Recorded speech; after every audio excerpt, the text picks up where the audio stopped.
I was balancing a tray of champagne flutes at yet another upscale gala when the room tilted on its axis. The piece was framed in gold, spotlighted on the main wall of the Harrington Gallery's annual benefit for at-risk children. Starting bid, $180,000. A child's watercolor, simple blue waves crashing against a gray boat with a stick figure family waving from the deck. Scrawled in green marker at the bottom, barely visible. To Daddy from Ethan, age 6. I was 6 when I painted that boat. I remember the foster home's kitchen table, sticky with juice spills, the cheap paints that smelled like plastic and possibility. My dad had just been deployed again, and I wanted him to have something to remember us by. He hugged me so tight the paper crinkled, then tucked it into his duffel. 3 months later, social worker Victor Harrington declared our home unstable and placed me in care. I never saw the painting or my dad again after that day. My hands shook so badly that champagne sloshed over the rim of a glass. A guest complained about the spill, but I barely heard her. The auctioneer's voice boomed. Lot 23, anonymous young artist, salvaged from a transitional housing archive. A poignant reminder of innocence lost. Innocence lost. He had no clue. I ducked into the service hallway, pressed my back against the cool wall, and fought the nausea rising in my throat. 24 years old, still in a starched uniform, serving the elite while the man who dismantled my family profited from my pain. The gallery even carried his name, built, they said, on his lifelong dedication to child welfare. I returned to the floor with a fresh tray, face composed.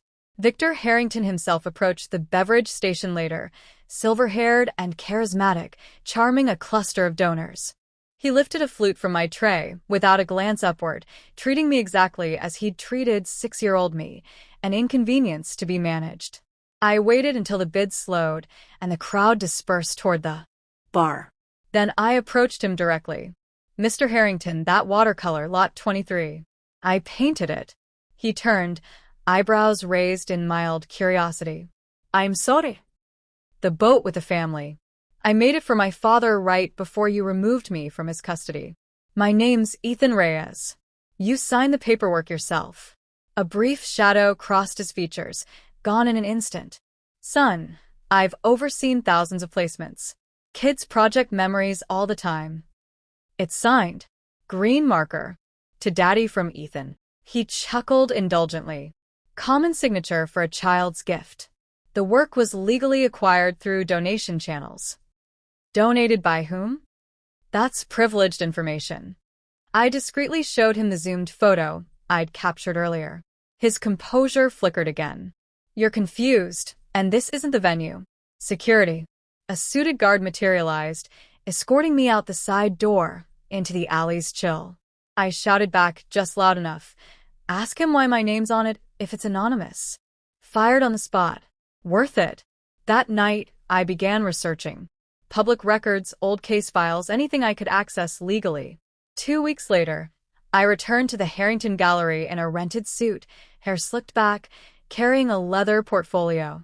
Edward Voss, I told the curator. Interested buyer from out of state. Prepared to go to $250,000 on lot 23. Requesting private inspection for authenticity. Victor Harrington appeared within minutes, eyes gleaming at the prospect. He personally unlocked the storage vault. There it was, my little boat, illuminated softly, waiting like it knew I'd return. Remarkable emotional depth for a child, he murmured. I'd like to examine the reverse side. He paused. It's professionally mounted. Provenance details are crucial for a purchase this size. Inscriptions add value. Reluctantly, he retrieved tools and eased the backing free. My pulse thundered. There, in my childish scrawl, come home safe, Daddy. We miss you. And below, in adult pencil, property of Ethan Reyes. Case 06-3187H, retained for family reunification. He stared at the words as if they'd bitten him. I snapped clear photos before he reacted.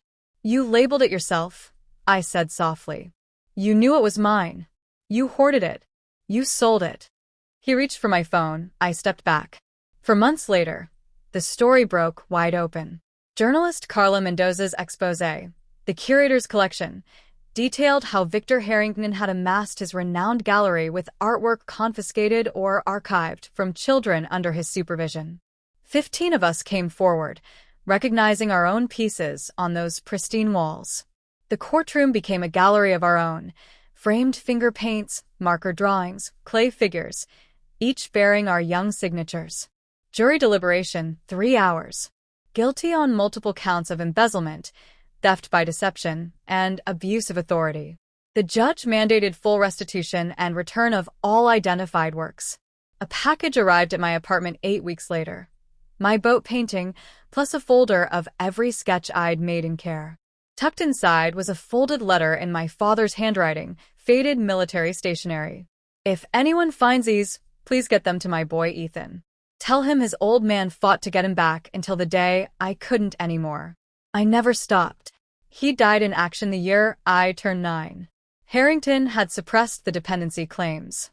On a quiet spring afternoon, I drove to his grave, placed the watercolor against the headstone amid fresh grass. I brought our boat home, Dad. Sorry I took so long. The breeze carried salt and distant waves. I don't serve drinks anymore. Settlement funds covered tuition. Now I run workshops for kids in residential care, teaching them to paint whatever storms or safe harbors they need. We frame nothing until they're ready, and never without their names bold on the back. Some evenings, I still see that little gray boat riding blue waves in my dreams. But now the colors hold fast, because I claimed them back.